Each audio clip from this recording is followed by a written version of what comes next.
how do you judge music? No, really, how do you judge music? How do you point to a piece of music and say, those pressure wavelengths are better than these pressure wavelengths? All music is doing is providing some structure to these air molecules. So if a truck goes by, it's pushing air molecules against our inner ear. If someone's playing cello, it's pushing the exact same air molecules against our ear, just in a different structured way. For every semester at art school, I spent at least 5 hours a week in critique sessions. That's over 500 hours over the course of my degree. 500 hours of white pinboard walls and cafeteria coffee. 500 hours of composition and color and tangents and perspective and symbolism and anatomy and line work and shape language and Prozac. And yes, I guess when you get down to brass tacks, visual art is just as unquantifiable as music. What is visual art, if not a refraction of wavelengths off the surface of a given material, which our eyes then flip and categorize? What is life, if not an endless kaleidoscope of perceived refractions and vibrations upon the canvas of sensation? If Olaf was immaculately conceived, defines love as self-sacrifice, and dies only to be resurrected by his god, does that make him a Christ figure? I live! That's all to say. Art and fiction are as much a construct as music, but I'm more comfortable with the language and constraints that come with the creation and critique of the visual and literary arts. I more or less gave up on a musical education 11 years ago. For a while there, I wanted to be a session musician, like the freelance musicians who show up to record film scores. But if I had to look at arabesque one more time, I was going to wind up on the news. I'm still a slut for film and trailer scores, and I'm always on the lookout for that new hit sound to carpet bomb my gray matter. Sometimes a mediocre film jump scares me with a gorgeous score, and sometimes I watch Frozen 2. Frozen 2's soundtrack, not the musical numbers but the wordless music underneath, makes me want to staple myself to a wind turbine. How does one put words to such a nebulous vitriol, so far outside one's education? Well, first you leave out a plate of cookies for Sideways, hallowed be thy name. Then you kick back a Rockstar fruit punch and commit to the bit. Because yes, I like some pressurized wavelengths more than others. And when applied to a medium as ephemeral as music, the distinction between quality and personal preference blurs. I like taiko drums and 3/4 time. And when the trailer music goes whoosh,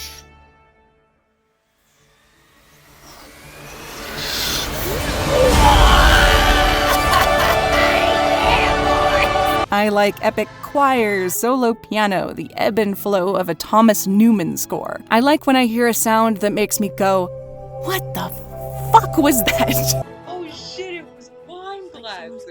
On a macro note, I like film scores that surprise me and challenge my perception of a film. Bear with me while I use Nimona as an example. The Nimona score stood out to me right away for its premise. Camelot meets cyberpunk future. What a musical challenge. But composer Christoph Beck takes these opposite worlds and makes them dance. The nights are paired with bright brass and a traditional orchestra, bolstered by a more contemporary electronic foundation. It's order and tradition with a thread of the new as embodied by Ballister, versus Nimona's disruptive punk rock vibe. We see Nimona as one with the power of rock and roll. You want to know who the kid is? Oh, I like where this is going. You want to show him? I'd love to. Let's break stuff. But then Nimona's theme uproots the whole formula. Here comes the wistful warmth of an acoustic guitar, soft, vulnerable vocals, a blanket of strings beneath. Nimona's theme song is simple and intimate. Her signature electronic sound reappears midway through the track, but only as a discrete, playful pulse to underscore the orchestra. Beck's abrupt departure from the contemporary and the electronic to the traditional and the organic link Nimona to the distant past. To be sure, Nimona is a bundle of punk rock anger and mischief, but here the solo vocals and the swell of strings tell a softer story of hurt, longing, hope, fear. Though not her whole self, this is the root of Nimona's character, as embodied by her main theme. Spoilers for the film right here, by the way. Oh my god, I can't recommend Nimona enough. Something doesn't feel right. He hates freestyle jazz. At the low point of the third act, we find out Nimona was the monster from Glorith's story. But the score told us the same thing an hour ago. The film opens on the legend of Glorith and a track of the same name. Yet the first notes we hear are Nimona's.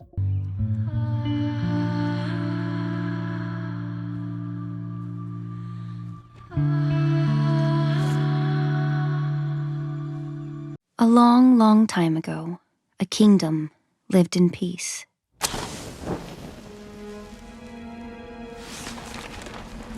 Believing they had nothing to fear. Nimona's name was scrubbed from history, her tragic origin story repackaged as Glorith's ascendance. But Beck's score betrays the truth. Nimona was here at the start of all things, and that was her first and worst crime.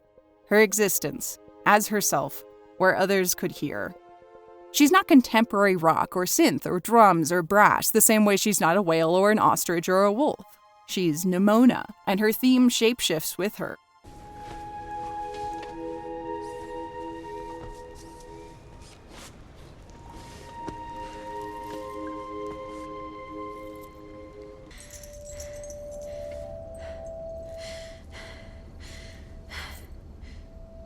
Did you see the way that little girl looked at me? Just be a girl. There is no place for you. Don't lie to me. You wish you had known. Go back to the shadows from whence you came. Something really wrong with you. What are you? You know what you are.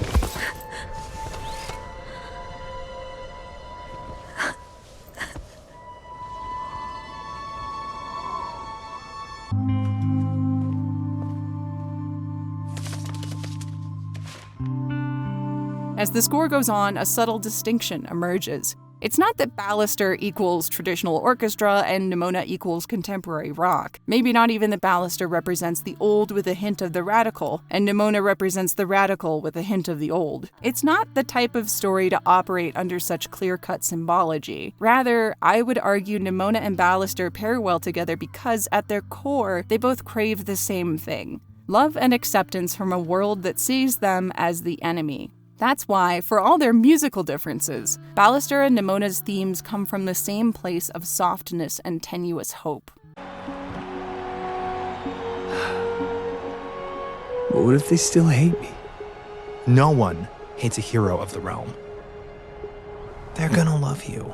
The score communicates all these layered messages with style. But hey, I'm not here to talk about Nimona. I'm here to talk about...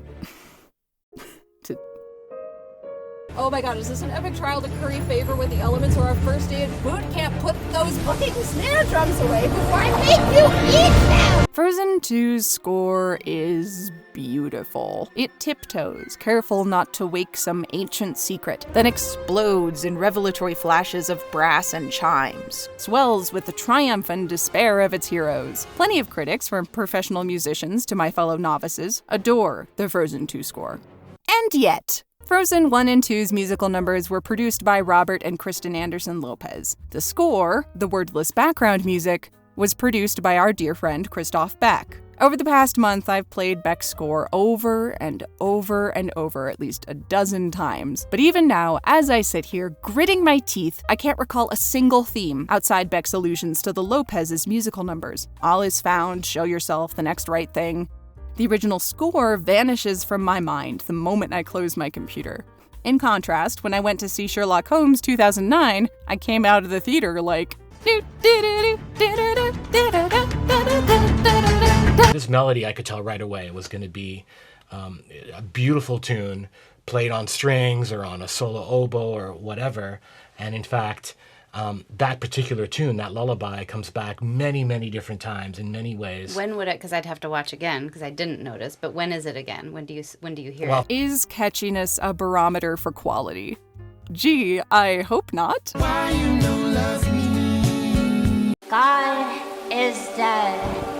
God remains dead. There's this conceit that you never notice background music that's done right. Frozen 2 executive music producer Tom McDougall described this genre of film music as grazing. One of the things about animation is, like in live action, there's a term that's used called Grazing. And it sounds disparaging, but it's not necessarily. It's just like sometimes you just want the music just to be this blanket to support something and not necessarily be poking through to be heard. I turned to Google for more about this so-called grazing, and I couldn't find shit about shit. It seems to me that the concept of grazing is less an academic term than a colloquialism coined by James Newton Howard and popularized by Hans Zimmer.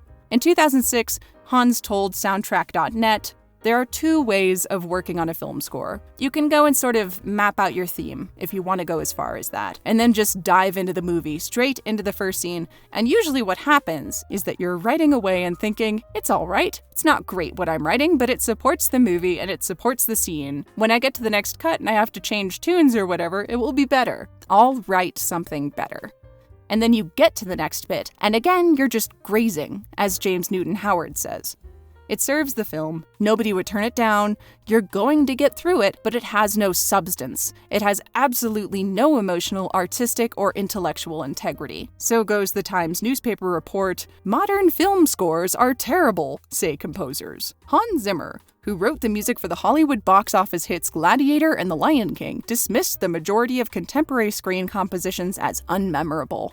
They drift around like cows grazing. So many scores sound like nobody really thought about them. In 2013, Hans tripled down. You gotta have a tune. If you don't have a tune, you have nothing. You're just grazing like cows in a field. These were the only use cases I could track down, outside of this one Good Morning America video with Beck and McDougal. Hans Zimmer and his decadal war on the dietary habits of cattle. In defense of cows, I'm down for a good graze from time to time. I keep a folder full of beautiful but unobtrusive ambient music on hand to underscore my sappy Omegaverse fanfiction. I can also see music as a foundation, not a centerpiece. Through this lens, the film is the cake, and the score is the cake stand. The score's job is to hold up the cake in a way that helps us see the cake better. It should be strong enough to take the cake's weight, but not so robust or ornate as to distract from its precious cargo. Can you tell us about your Frozen 2? Place? Started making it, had a breakdown.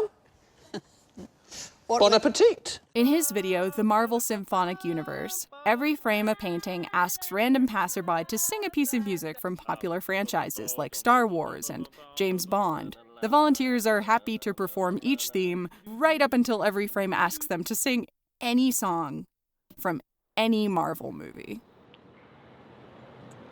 I'm like the biggest Marvel fan that I know of. I can't think of any of the songs. One of those. No. No.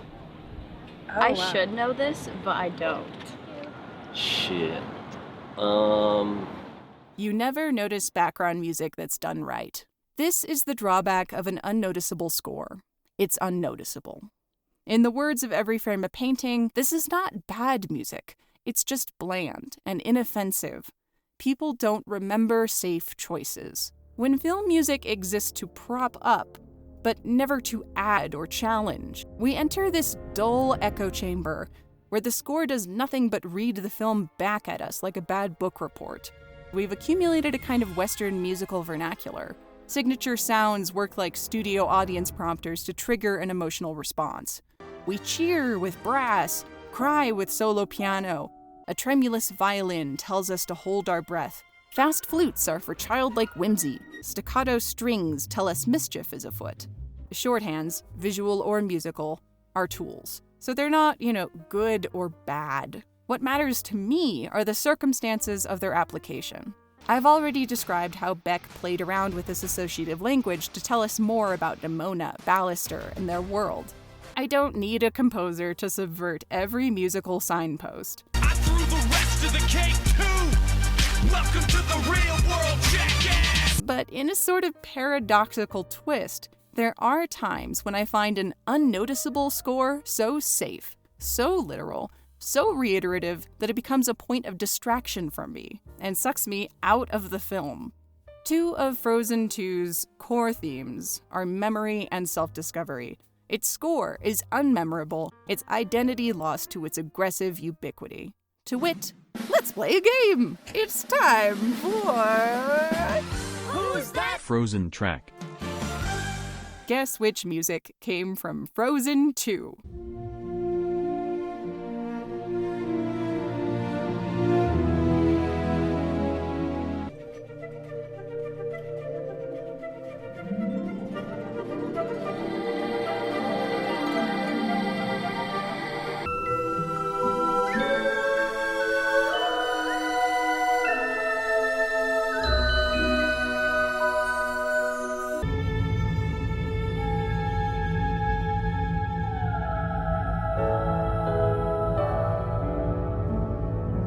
The correct answer is A.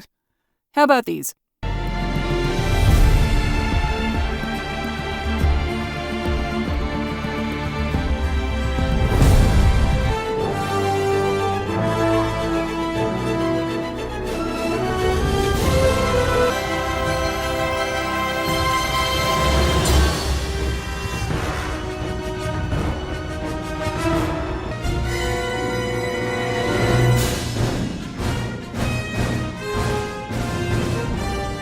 The correct answer is B. One more round.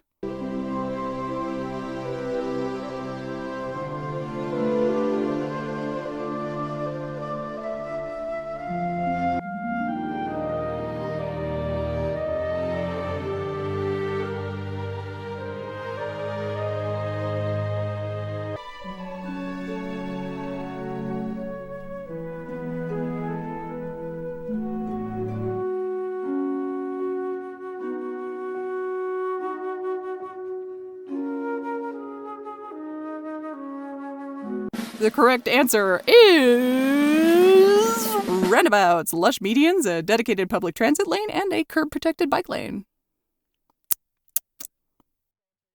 And also D. It was D. A round of applause for everyone who aced my quiz. Your ears are better than mine. Oh, come on! Between retention metrics and the copyright gods, I didn't feel like I could get away with more than 9 seconds per track. It feels unfair to compare such tiny slices. Zoom in on any two paintings far enough and they'll start to look the same. That said, it was easy enough to go, oh, I know another score with a wistful flute. But when I went to chop up Treasure Planet or How to Train Your Dragon or Ice Age or whatever, I could never find a solid 9-second stretch of ubiquitous film music without some kind of specific theme cropping up and giving the game away. I never realized how many films from my childhood feature such distinct musical themes until I tried and failed to mine them for parts. To maintain any kind of mystery here, I was pushed towards older and more obscure titles. The Frozen 2 score, meanwhile, I made sure that each of the 3 quiz segments featured a prominent motif from Frozen 2. Yet I was confident that only the most stringent fans would recognize those themes outright. I remind you that this is the second highest grossing animated film of all time, and I remember Ice Age's score much better than Frozen 2's. I expected to emerge from this exercise with some kind of point about the ubiquity of modern film scores. But it's not that every film sounds like Frozen 2. It's not even that the Frozen 2 score could come from any film. It's that the Frozen 2 score could only come from the transitory gaps between more memorable film scores. As far as I'm concerned, Frozen 2 only ever arrives at a destination with Fueli. The other 48 minutes or so of score feel like dark, beautiful elevator music. It was the critic reviews which turned me on to the fact that Frozen 2 contains a metric fuckton of leitmotifs. FilmTrack's creator Christian Clemenson laid out an intricate roadmap of themes and their timestamps. He describes themes which represent the two sisters, Elsa's powers, the Northuldra, the elemental spirits and giants, on and on. And I remember none of these themes at all. I really can't remember. This is bad. It was one of the existing pieces that I had already written that I stole from and then used throughout the rest of the film as a kind of motif for Gale. What does Gale sound like? Can you remind me? It all comes back to taste, I guess. None of these Frozen 2 themes stick out to me, except maybe the one with the Gemshorn. So I only remember the one with a Gemshorn. I always perk up when a composer plays with regional sounds. That level of care takes time, a rare commodity for film composers who tend to enter the picture only 2 or 3 months before a film's premiere, and thus operate under the shadow of an anvil. It means a lot that Beck sought out music tied to Sami culture. I do wish these sounds played a more prominent role, given the film's story. We could have started out with 2 distinct groups of sound. The Sami flutes, horns, and choirs versus the traditional Hollywood score. And over the course of the film, those sounds could have come together with the Arendelians and the Northuldra. Kind of like they already did with Vueli, a collaboration between Beck and Frode Fjellheim, combines Sami joiking with a Danish Christian hymn. This region-specific, thematically resonant piece of music shines for roughly 5 out of Beck's 53-minute score. Given Vueli's debut at the top of the first film, I can understand the impulse to treat Vueli less like a headliner than a kind of franchise umbrella. But damn. The moments Beck calls back to Vueli, for me, are the moments the clouds part and the score feels like Frozen. Would have loved a couple more riffs on such a powerful piece, could have had it all rolling in the deep, etc. We'll rebuild the castle. New. No secrets. No deceit. New rules, even. The flood was gonna destroy the castle, not even the village, only the castle. We'll rebuild the castle. But we can't destroy the symbol of the institution. And rebuild from the ground up with roundabouts, lush medians, dedicated public transit lanes, and curb-protected bike lanes? No! A symbolic statue will do fine. Our lands and people, now connected by love. I mean, since the filmmakers decided to preserve the symbol of the monarchy with all its colonialist baggage, maybe it's pertinent that the score doesn't go harder on the references to Sami culture. These communities are still separate at the end of the film. Bridge or no bridge, dam or no dam, the Northuldra keep to the woods and the Arendelians keep to the kingdom. Man, there's a reparative way to frame this plot point. You don't need to sweep the entire system away to take steps towards a better future, and what did I say about that fucking snare drum? It's all so safe, y'all. Oh no, we can't add too many new sounds because then the music would stand out too much from the original film. We can't destroy the castle because then the kids would explode. It's kind of funny to watch a film try to make a point about change and reparations when it's clearly not allowed to contradict the status quo. And by funny, I mean wildly depressing.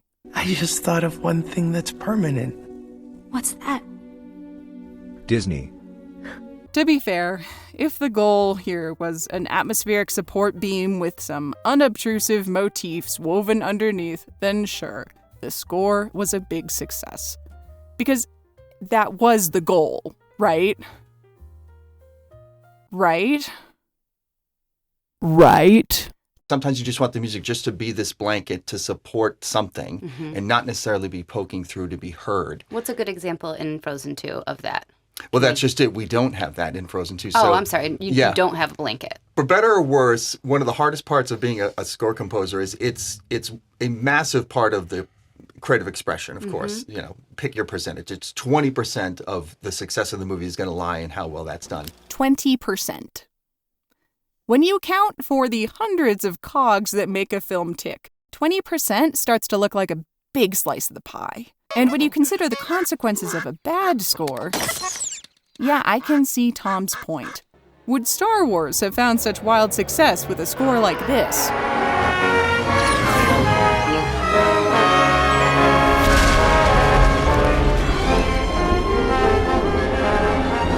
But here we are, back at the theory of good versus bad music.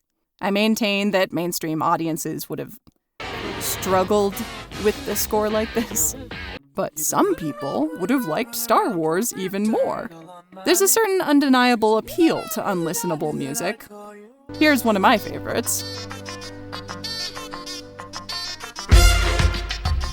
I love this song.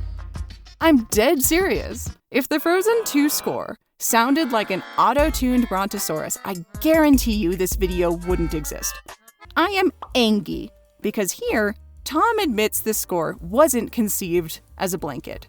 It was supposed to feel different, to play a role. They wanted a distinct voice. So I ask again, what makes this score so different or vital to Frozen 2? It's like, you want to make the score sound less generic? To the point that it becomes inextricable from the fabric of the film. Then, why the fuck didn't you incorporate the siren call? Years and years ago, one of the Frozen crew came across a Scandinavian shepherd's call on a research trip.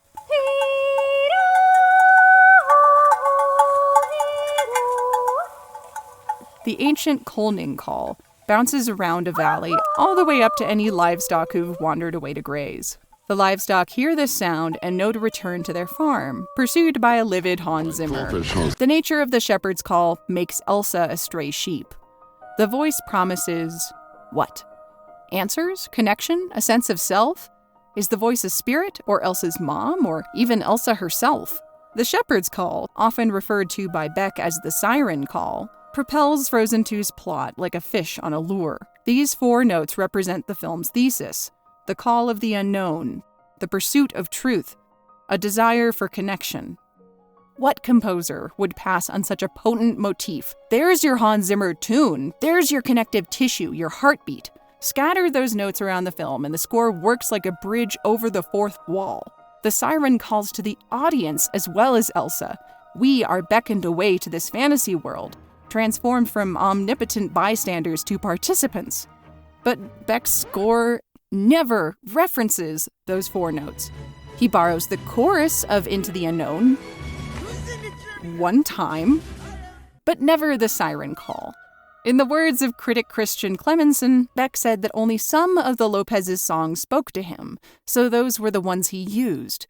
Unfortunately, the lack of Into the Unknown in these passages, and especially the 4-note siren call associated with it, is baffling, and it's hard to imagine why this material didn't catch Beck's interest when lesser songs did so. Together, all these themes and motifs make for a highly nuanced score, but more references to the songs would have been preferred to all these new identities from Beck. A lack of prominence for the siren call in the score is inexcusable. Wow, tell us how you really feel. So why? Why the fuck didn't Beck use the siren call? It's a major story point in the film that Elsa hears this mysterious voice calling to her, and that sets the whole story in motion. That was I think a brilliant device that the filmmakers came up with, but it had one slightly less good side for me, which is that device was kind of taken away from me in terms of the score. We didn't want to muddy the waters by having that be a major sound that is part of the story, and also have that be part of the score. So that gave me a new challenge, which is to find a new Nordic sound to hang my hat on for this score. So I did a little bit more research, and I spoke to a good friend of mine who's a woodwind player named Chris Blatt here in LA, and he has a large collection of instruments from around the world, and he played me a Northern European instrument called a genthorn that has a beautiful haunting sound.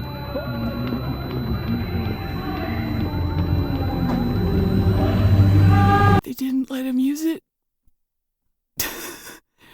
They found the perfect sound to represent the film, and they didn't let their composer use it in the score. Hold on. Okay, hold on a second. Hold on. God, I should keep fucking doing this.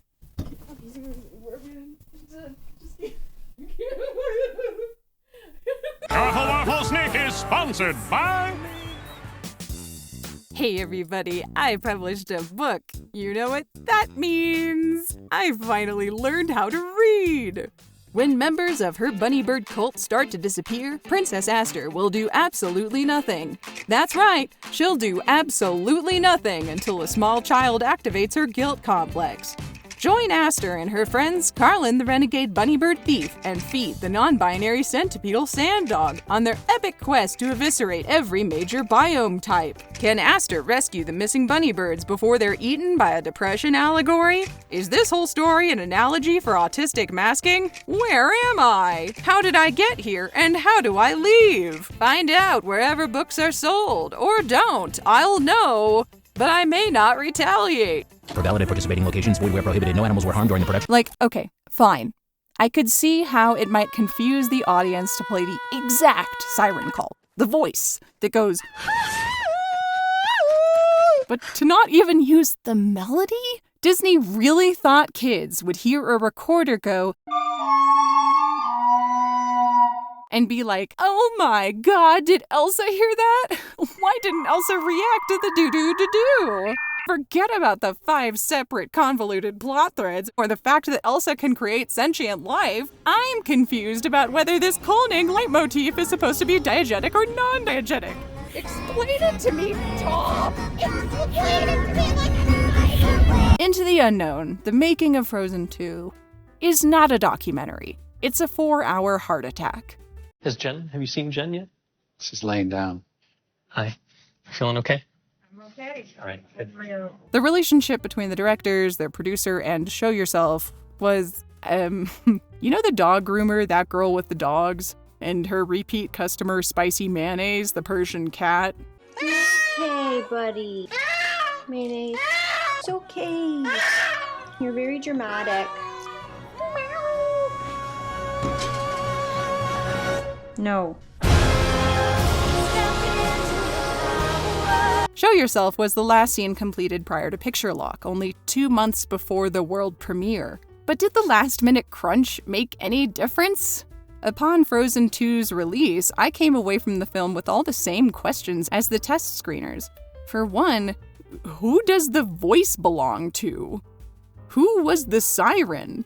Show Yourself really landed the importance of that song. I think we have a major question still to answer, and whose voice is it that's calling Elsa? Yeah, that's what I said. Wait. Aren't you the fucking producer? 3 years after Disney greenlit Frozen 2, 8 months before the world premiere, neither the directors, their producer, nor the Lopezes could agree on the source of the siren call. We've been playing with this voice. Is it sort of Elsa's destiny, her magic? Is it Atahalan itself? Is it the memory of her mother? And we all have different opinions, so we have to make a choice. I'm being called by someone or it's a spirit, though. It's an entity. Elsa's trying to find a person. Every time I see the reflection, Yeah. to me, I see when she sees that's her complete self. She gets there, she sees a glacier, and she suddenly realizes, like, there's no person, it's a glacier. It wasn't a person, it's a glacier. It's a singing glacier. Like, I just don't... I don't think that's going to make any sense either. Oh, a singing glacier! Who doesn't have that problem? This is the voice that's been calling her from the very beginning. In this version, she sees a mere reflection of herself, and she said, it's been me. I think the key to cracking Show Yourself really came with us finally making a decision about the voice. Bobby and Kristen went back and they actually put a reprise in of the lullaby. And so we all agreed definitively we're going to answer that the voice is the mother. The documentary makes the film's position very clear. In the screening, there was still confusion of who the voice is. Mm-hmm. And I wonder if we should have her mouth the word mother. And it wasn't that everyone was confused, but Right. But there were enough people that said it that I'm like, I don't want them to miss that. That's such a beautiful thing. The mother? To paraphrase Kristen Anderson Lopez, the first film expands the definition of true love to make room for familial love. The second film expands that definition further to make room for self-love. So if Frozen 2's message is Elsa can rely on her own power, that she's allowed to be her own answer and create her own purpose, shouldn't her own inner voice be her guide on the journey to self-actualization? But it's canon. The ghost of Elsa's mom, as preserved by the memory of a glacier, summoned Elsa out to the middle of the sea to tell her, "The answers were within you the whole time." You don't need to be helped any longer. You've always had the power to go back to Kansas. I have. Then why didn't you tell her before? Because she wouldn't have believed me. She had to learn it for herself. It feels backwards to watch Elsa spend 65 minutes chasing someone else's voice in a film meant to celebrate the power of her own. Like, did Elsa push through the mist and the sea to Ahtohallan by her own power? Yes, but with music, there's a compositional technique called call and response. With her mother Iduna as the call, Elsa defaults to the response. Iduna beckons, and Elsa follows. Iduna acts, and Elsa reacts. I woke the magical spirits at the enchanted forest. Why would you do that? Because of the voice. When you make Elsa the voice, Elsa becomes both the call and the response, the question and the answer to her own life story. For the longest time, she was seeing a version of herself as she was meant to be. And that's the part that was confusing a lot of people. We started off making a more mature movie, but we lost some of the younger audience. And so we needed to bring in more humor. We needed to clarify things, simplify. The good news is we know what to do. I know what we have to do to set things right. Why do you say that so sadly? We have to fuck up the movie. Oh. I get that to suggest Elsa called out to herself from Ahtohallan before Elsa even knew Ahtohallan was a real place would introduce the Frozen series to the theory of eternalism, or the philosophical conceit that the past, present, and future all coexist simultaneously in space-time, which would make water retain memory of the future. But at the end of the day, what's another causal time paradox on top of every other convoluted magical plot thread? I gesture once more to the sentient snowman. Are we really gonna pretend the water lore makes any more sense to Timmy, the second grader from Gary, Indiana? You know, the lore where water absorbs the memory of life essence like film on a camera and can part the veil of death to play back Iduna's quintessence to Elsa like a big DAMC theater? Only the real ones remember the Triple D experience. The point remains, if you're gonna confuse the kids no matter what, you may as well go with the option that aligns with your film's message. God, it's like the filmmakers all wanted complete control over the film's voice, but didn't even know what they wanted to say. And so they reached a broad hodgepodge compromise about connection, self-love, death, nature, colonialism, memory, change. A lot of these themes overlap, but still. I bring all this up to try and make a point that the filmmakers found a symbol powerful enough to unify their film's message, and they took that symbol away from their composer on the premise of clarity, only to emerge with a non-committal, convoluted final product that left critics as confused as the kids. Now, not only did you muddy your message, you've designed a saw trap for your composer, who's got to create a cohesive score for a film with no conclusive voice. I'll let McDougal finish his quote. Pick your percentage. It's 20% of the success of the movie is going to lie in how well that's done. The problem is it comes last. Yes. So oftentimes, if there's something not working, they're going to pretend or rely on the score to help fix it. Mm-hmm. And it may not be there. It may not even be within anyone's capability, but it's Chris's job to figure it out, to figure out how to extract every last bit of juice from this thing to make it the greatest thing it can be, because he's the last stop on this tour. In my second semester at art school, I showed up to critique one day with a short composition. It was the first and only music I'd ever composed. I set up my computer, played my GarageBand track for my classmates, and they laughed. My professor made some kind of snide comment about beeps and boops. It's 11:03 p.m. on a Wednesday 8 years later, so I really don't get why I'm tearing up as I write this, but I guess I never really gave myself the chance to dress the wound until now. I never told anybody about that critique. I just made myself laugh along with my classmates and my professor, deleted the GarageBand file, and went about my business. I was used to art crit. Composing was something I'd always wanted to try, but never found the courage. I exposed my soft underbelly and got a bayonet between the ribs. I was so ashamed I never tried to write music again. How do you judge music? If we could define an artist's real-world values by the content of their work, all slasher authors would be serial killers. But I do believe the soul leaves fingerprints. In the words of Zimmer, when you first play someone a piece of music, you just don't want to look at them, just in case a slight twitch of disgust crosses their face or something, you know? You're just so vulnerable. Zimmer adds, I'm hiding behind the inefficiency of words. I'm hiding behind my lack of speaking English properly. The true me, I can only be caught in my music. It's the only time I let you see into me. You're just having moments where you're cringing, you're listening for laughs, and if you don't get it in the place you want, you go, oh God, you know, so you really internalize the whole thing. That can make you feel a little vulnerable. It's not for the faint of heart. I would call YouTube videos art, and to that end, I can't help but bear a sliver of my heart whenever I post a video. But there's an undeniable power to titles like critic and analyst. Who's emailing? Oh my god, I got nailed 3 comment. Fuck you. The very premise of a review channel casts me as an arbiter of good taste. I play the professor, the judge, the jester, lobbing memes from the safety of a gilded castle. Show yourself! Of course, I'm furious with the state of Disney Studios. Whatever their past, today's Disney speaks the zoomed-out language of patterns, trends, brand attributes. Through the eyes of a corporate conglomerate like Disney, specificity narrows audience appeal. To allow a story like Frozen a distinct voice would be to distinguish it from the friend-shaped blur cultivated by Disney's brand ambassadors. Fuck, I love how Disney's still got a cardboard Frozen 2 cut out as their, marketing and publicity page header. It's like poetry, so if they rhyme. Sorry for the cynicism. I ate some Yogos, and God told me we're ossified silt in the treads of her John Deere tractor, and that someday all our Chipotles will burn barium green. In short, I hate the Frozen 2 score because I believe it epitomizes Disney's safe, suffocating approach to storytelling.